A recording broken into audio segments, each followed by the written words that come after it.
Knicks answer in kind on Wednesday in San Antonio as they push their postseason win streak to a dozen games. Their first finals win since the '99 finals.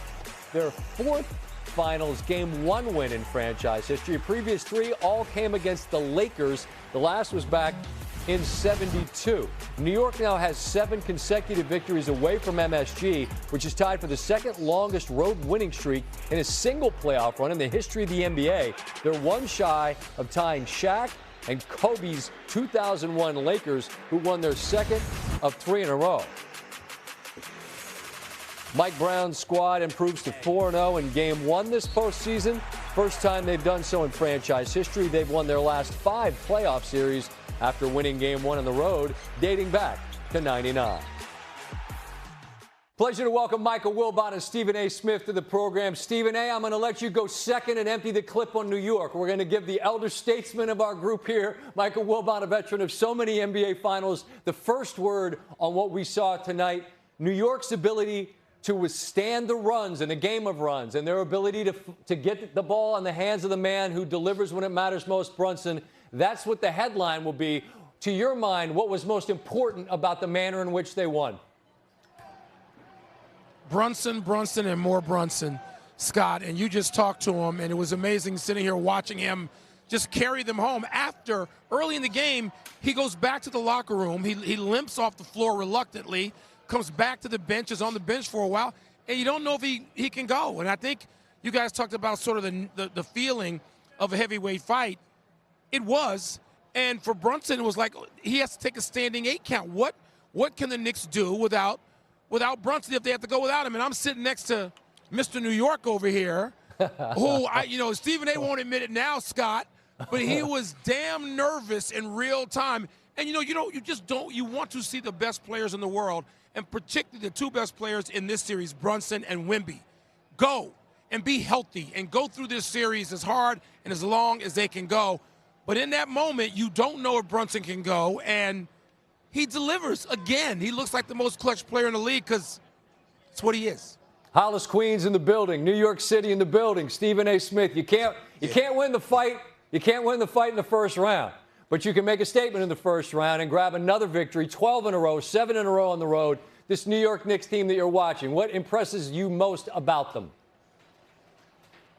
The guts, the grit. The kind of thing that we thought was gone when Tom Thibodeau walked out the door and we watched them for the first 75% of this season. We didn't know if we were going to see it come playoff time, but absolutely they stepped up. And tonight was the latest example of what happened. They were up by 7, 14-7. San Antonio closes the first quarter going on a 20-5 run. They looked like they could handle the New York Knicks, but the New York Knicks just wouldn't go away.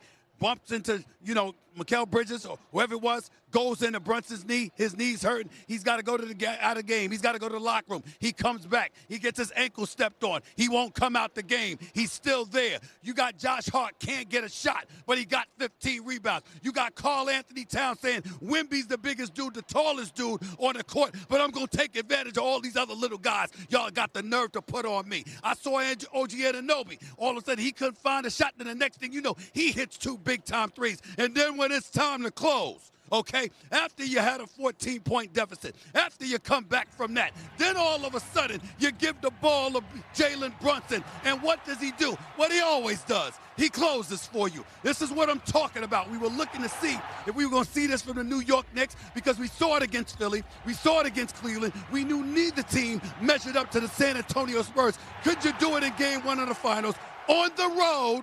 And that's what the Knicks did. So anything that the New York Knicks fans believed about the Knicks coming into this series was validated in Game 1 tonight. And that's why I'm excited. Not too much. I got to hold it back. You got 3 more to go. But this is how it's holding back, that's Scott. what I'm talking about. This is holding back, right? Michael, I'm going to give you. I got to hold him down. The final word, Michael. Are you mentally prepared for what you will deal with if 3 more wins come for the man next to you? Are you mentally prepared for that? Scott, because we're in the same building all the time. Exactly. I got Stephen A. at this level and Tony and Corners. I'm surrounded by New Yorkers that I love and work with, but it's a bit much. Yeah. But, look, there is a long way to go in this series. But I will say this. The Knicks to come on the road and do this, I did say, I want to pat myself in the back. I said they will be down between 4 and 11 points at some place. At some point, they got to play the rust off. They did that. They played the rust off. And so to me, they start in game 2 not just in a much better place from being up 1-0, but from the way they'll feel about themselves and their game. And it's up to San Antonio to do what they've done multiple times already, which is respond. The Spurs have been good at that. Scott, Yeah. I'm going to be calm and say this. All right. The New York Knicks won. Josh Hart didn't shoot the ball well. OG there wasn't particularly great. Mikal Bridges wasn't particularly great shooting the ball. And they won anyway. We will be calm. There we go. But it's 3 to go, baby. Understood. First to 4. First to 4. Fellas, I appreciate the time. We'll talk again. If not Friday, I'll see you in New York City come Monday for Game 3. I appreciate you. Kenny and Shaq on big moments. The reason basketball is very simple. It's about matchups. They're not going to be able to match up with Karl-Anthony Towns in this series, period.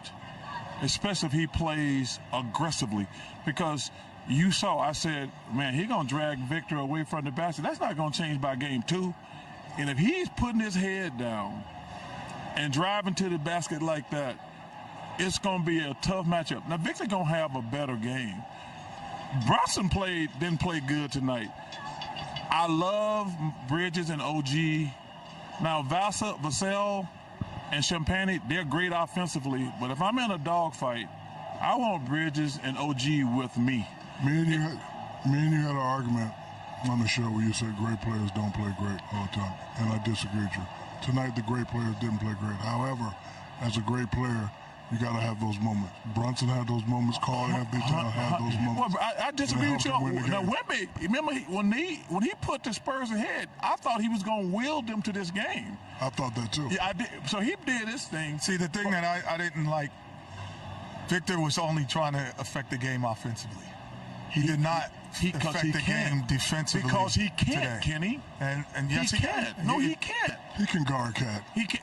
He didn't. I'm not saying he can't. But We're not saying he did or didn't. But I'm still But saying, he didn't affect the game. He only tried to make his imprint to me on the offense. Because he has to guard Cat out to the 3-point line.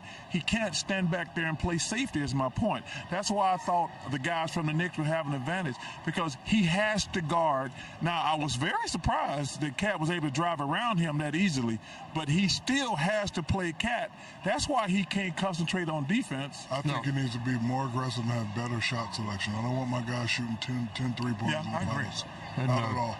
And a Karl-Anthony Towns that aggressive is a good dangerous. thing when you are the New York Knicks, who take a 1-0 lead in this series, 105-95. We'll take a break, and when we come back, you'll hear from Mike Brown. To be honest with y'all, I don't want to sound sugarcoating or anything like that, but Shaq, you would know what I'm saying.